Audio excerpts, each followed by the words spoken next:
Hello, I'm Paul Zaychik. Today I would like to address a question asked about last week's video about the 4 exercises for the adductors. Last week we went over the 4 exercises that trained the adductors in a wide stance. We were doing the squats, the deadlifts, the stiff leg deadlift, and the slightly bent knees deadlifts. Okay, so the question was, how does that apply to the combat and how does that apply to the horse stance? Well, and what happens if the toes are forward all the time?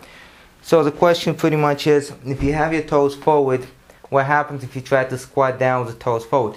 You could squat down to some degree, but the movement becomes from the ankles. Okay, as you could see, the movement goes from the ankles, from the knees, and whatever happens from the hips pretty much does not work the adductors as movement. The adductors here stabilize, they definitely do stabilize, and if your legs are not too wide, the adductors will be doing the same work as the hamstrings, extending the hip, but they're not primarily going to be doing the adduction, okay? As opposed, if your toes are out, here you have the upper legs come out and then come in, so you can see the adduction, okay, here. Or holding your legs in adduction, holding your legs apart and moving, that's another issue, okay? As for knees bend going forward. But if you're squatting straight down, it's best to keep the toes out, not forward. Now, how does that apply to actual combat?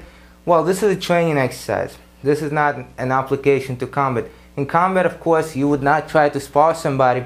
Let's say you spar somebody on the side, like a point fighter would do, or some kickboxers would do. So you sparring somebody on the side instead of sparring somebody forward, whichever stance you have. Instead of this, you are here, okay? So if you're in that position, you do not want your toes out, okay?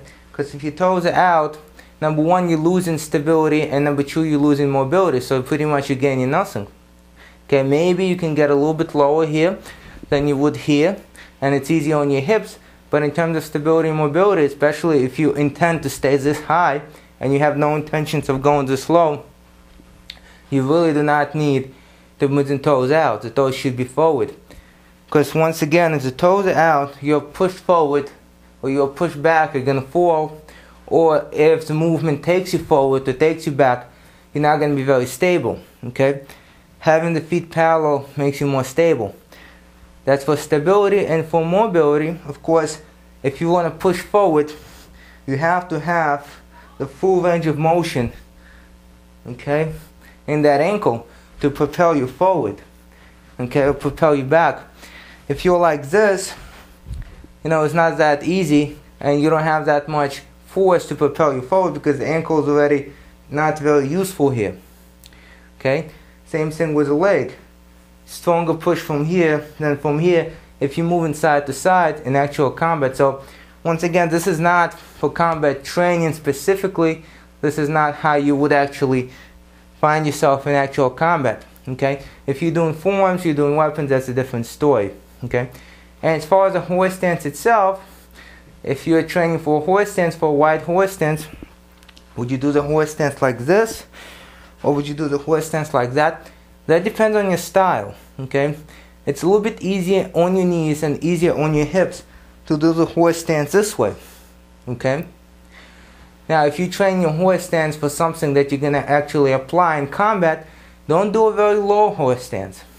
Stay higher, have your toes forward, and this is going to be something that you do in combat.